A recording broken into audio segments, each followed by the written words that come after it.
নমস্কার দর্শক, আমি কৃষ্ণকান্ত সিনহা শিলচর নিউজে আপনাদের সবাইকে স্বাগত জানাই। ইম্পর্টেন্ট গুরুত্বপূর্ণ কয়েকটা খবর নিয়ে আসলাম, সঙ্গে থাকবেন। ভিডিওটা দেখার সঙ্গে সঙ্গে চটকা লাইক পডকাস্ট করবেন যাতে সবার কাছে গুরুত্বপূর্ণ খবরটা পৌঁছে যায়। দর্শক, আবার শহরবাসী থাকবেন সাবধান, কারণ হচ্ছে শহরে আবার ঘন ঘন চুরির ঘটনা ঘটছে।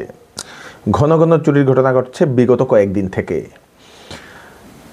3 দিন আগে ভিডিও করেছিলাম যেখানে শিলচরের পাবলিক স্কুল রোডের একই গলিতে 5টি বাড়িতে একদিন পর পর চুরির ভয়ানক ঘটনা ঘটে। তারপরের দিন তারাপুর থেকে খবর আসে। আবার আজকে তারাপুরের দুটো জায়গাতে, একটা জায়গার আমরা খবর দিয়েছিলাম এবং আরেকটা জায়গার খবর আমরা আজকে পেয়েছি, সেইখানে কিভাবে হচ্ছিল সেটাও জানাবো। তারপরে আরেকটা আজকে যেটা আমরা দিলাম সেই শিলচরের সেই পাবলিক স্কুল রোডের একটা গলিতে, সেই গলিতে 2টি বাড়িতে চুরি হয়েছে। এক বাড়িতে সম্পূর্ণ সোনা গয়না লুটে নিয়ে গেছে। দর্শকবৃন্দ, ঘন ঘন চুরির ঘটনা ঘটছে শিলচর শহরে, তাই সাবধান থাকবেন। আরেকটা খবর আসে তারাপুরের শিববাড়ি রোডের শ্রী দুর্গা সরণি থেকে বাপ্পন দেব নামের ব্যক্তি, সেই ব্যক্তির বাড়িতে গ্রিল ভেঙে চোর বাড়িতে ঢুকে বাড়ির ভিতরে ছিল প্রায় 15,000 টাকার মতো ক্যাশ, সেই নগদ টাকা নিয়ে যায়। সঙ্গে সোনারূপার যে অলঙ্কারগুলো ছিল সেইগুলো সমস্ত কিছু নিয়ে যায়। মোবাইল ফোন ছিল চার্জে লাগানো, সেই মোবাইল ফোনটাও নিয়ে চলে যায়। 14 তারিখে সেটা ভোর 4টা নাগাদ সেই ঘটনাটি ঘটেছে বলে সেই বাড়ির লোকেরা সেটা জানিয়েছেন। দশমী নাম এবং সেই ব্যক্তি, সেই চুর এর সেদিনেই তার পাশের গলিতে একটা বাড়িতে চুরি করেছিল, সেটা সিসিটিভি ফুটেজও ছিল এবং সন্দেহ করছে সেই চুরেই সেই বাড়িতে ঢুকে সেই চুরি করে নিয়ে গেছে বলে সেটা সন্দেহ করা হচ্ছে। দর্শকবৃন্দ, খুব ভয়ানক কয়েকটা ঘটনা ঘটছে। এখন আপনারা যারা শহরবাসী যেখানেই থাকছেন, বাড়িতে যদি থাকছেন, রাত্রিবেলা আপনারা ঘর দেখা নেবেন একবার উঠে। দ্বিতীয়ত, যে এই বাড়ির যে ভদ্রমহিলা, সেই ভদ্রমহিলার সঙ্গে কথা বলে জানলাম যে চুর ঢুকে সমস্ত কিছু নিয়ে ওনাদের বিছানার উপরে ছিল সেই বাক্স একটা, সেই বাক্সর ভিতরে ছিল সোনা গয়না, সেইগুলো নিয়ে সেইগুলো লুটপাট করার সময় ওনারা কিছুই বুঝেননি। মানে একটা স্প্রে আছে আর কি, সেই স্প্রেটা দিলে মানুষ একদম ঘুমিয়ে পড়ে, ওনারা কিছুই বুঝেন না। তো সেই স্প্রেগুলো চুর ব্যবহার করছে বলে সন্দেহ করা হচ্ছে। তাই সাবধান থাকবেন, সতর্ক থাকবেন, আশেপাশের লোকদেরকে আপনারা সতর্ক করাবেন। এখন ডিউটি দেওয়া কিন্তু দরকার গলিয়ে গলিয়ে, সেটা মনে হচ্ছে। একটা সিকিউরিটি গার্ড রেখে দিলে ভালো, চারদিকে আলো লাগিয়ে সব সময় রাখবেন। আজকে সারাটা দিন প্রচণ্ড বৃষ্টি, সেই প্রচণ্ড বৃষ্টিপাতের কারণে নদীর জল সেটা ধীরে ধীরে করে বাড়ছে। শিলচর মেঘালয়ের যে রোড, সেই রোডটাও ধস পড়েছিল আজকে দিনের বেলা। হাফলং রোডেও ধস পড়েছিল। ধস পড়ার কারণে বেশ কয়েক ঘন্টা সেখানে যাতায়াত ব্যবস্থা বিচ্ছিন্ন হয়েছিল। তো আপনারা যদি ভায়া যদি রোড যদি যাচ্ছেন, তাহলে আপনারা একবার খবর ভালোভাবে নেবেন, সেটা রোড ক্লিয়ার কি না সেটা খবর নিয়ে আপনারা যাবেন, কারণ সেই পাহাড় অঞ্চলগুলোতে অনবরত বৃষ্টি হচ্ছে এবং সেই বৃষ্টির কারণে করিমগঞ্জের যে নদীগুলোর জল বাড়ছে বলে সেটা জানা গেছে। করিমগঞ্জের যে লঙ্গাই নদী বিপদসীমার উপরে বইছে বলে সেটা জানা গেছে। দর্শকবৃন্দ, কুশিয়ারা নদীও ধীরে ধীরে করে বাড়ছে। বরাক নদীর যে জলের স্তরটা, অনেকেই কমেন্ট করেছেন, আমাদেরকে মেসেজও করেছেন, বরাক নদীর জলের স্তরটা ধীরে ধীরে বাড়ছে।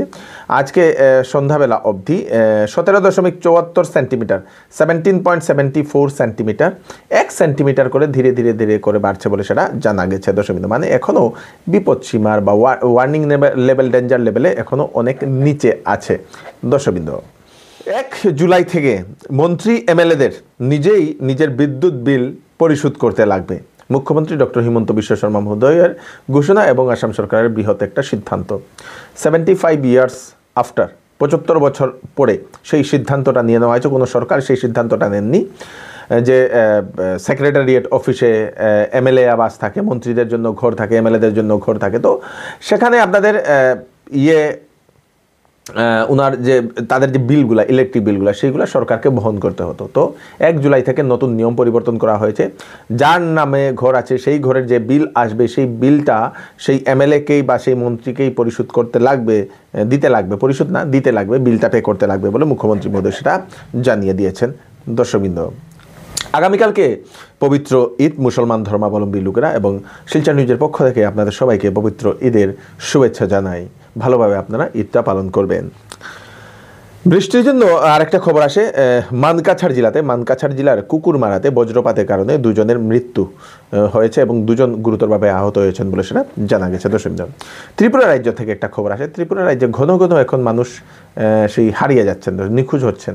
এরকম বেশ কয়েকজন, ছোট থেকে বড় থেকে বাচ্চা থেকে বৃদ্ধ মানুষ পর্যন্ত এখন হারানোর বিজ্ঞপ্তি বিভিন্ন জায়গাতে সেটা আমরা দেখতে পাচ্ছি। সেখানে সেই ঘন ঘন মানুষ কেন সেটা পাওয়া যাচ্ছে না সেটা নিয়ে এখন তদন্তে নেমে পড়েছে পুলিশ বলে সেটা জানা গেছে। দর্শকবৃন্দ, কাছাড়ের নারায়ণপুর বাগান এলপি স্কুলের শিক্ষিকা চানকলি মিশ্র মহোদয়া, উনি দীর্ঘ 39 বছর ধরে সেই স্কুলে উনি শিক্ষিকা হিসাবে ছিলেন এবং 15 তারিখে সেই শিক্ষিকা মহোদয়ার রিটায়ারমেন্টের কারণে সেখানে বিদায় সংবর্ধনা অনুষ্ঠান করা হয়েছে স্কুল কর্তৃপক্ষের তরফ থেকে। দীর্ঘ 39 বছর উনি ছাত্রছাত্রীদের খুব ভালোভাবে উনি পাঠ পড়িয়েছেন বলে স্কুল কর্তৃপক্ষ সেটা জানিয়েছেন। দর্শকবৃন্দ, এই হচ্ছে আজকে স্পেশাল আপডেট আপনারা তাড়াতাড়ি জন্য সাথে সবাইকে পাঠিয়ে দেবেন যাতে সবার কাছে পৌঁছে যাক। আমি কৃষ্ণকান্ত সিনহা আবার নতুন আরেকটি ফ্রেশ আপডেট নিয়ে আবার আপনাদের সবার সামনে ফিরে আসবো। ততক্ষণ আপনারা সুস্থ থাকবেন, সেফ থাকবেন, সবাইকে সেফ রাখবেন। নমস্কার। সেল সেল সেল, এবার চৌধুরী টেক্সটাইল দিচ্ছে আপ টু 40% ডিসকাউন্ট কাপড়ে। বেনারসি শাড়ি, ফ্যান্সি শাড়ি, সিল্ক শাড়ি, লেহেঙ্গা, শারারা, গারারা, শেরওয়ানি এবং বিবাহের সব ধরনের কাপড় তথা সামারের সব ধরনের কাপড়ের উপর থাকছে 40% ডিসকাউন্ট। তাড়াতাড়ি দেরি না করে চলে আসুন চৌধুরী টেক্সটাইলে, ফাটক বাজার, শিলচর। ওয়েডিং সিজন উপলক্ষে শ্যামসুন্দর জুয়েলার্স আপনাদের জন্য নিয়ে এলো নিত্য নতুন ডিজাইনের হলমার্কযুক্ত গহনার বিশাল সম্ভার। সঙ্গে পাচ্ছেন গহনার মজুরিতে 50% পর্যন্ত ছাড়। এছাড়া এখানে আছে পুরাতন সোনার বদলে নতুন গহনা নেওয়ার বিশেষ সুযোগ। তাই দেরি না করে তাড়াতাড়ি চলে আসুন শ্যামসুন্দর জুয়েলার্সে। Shyamsundar jewellers, central road, Silchar.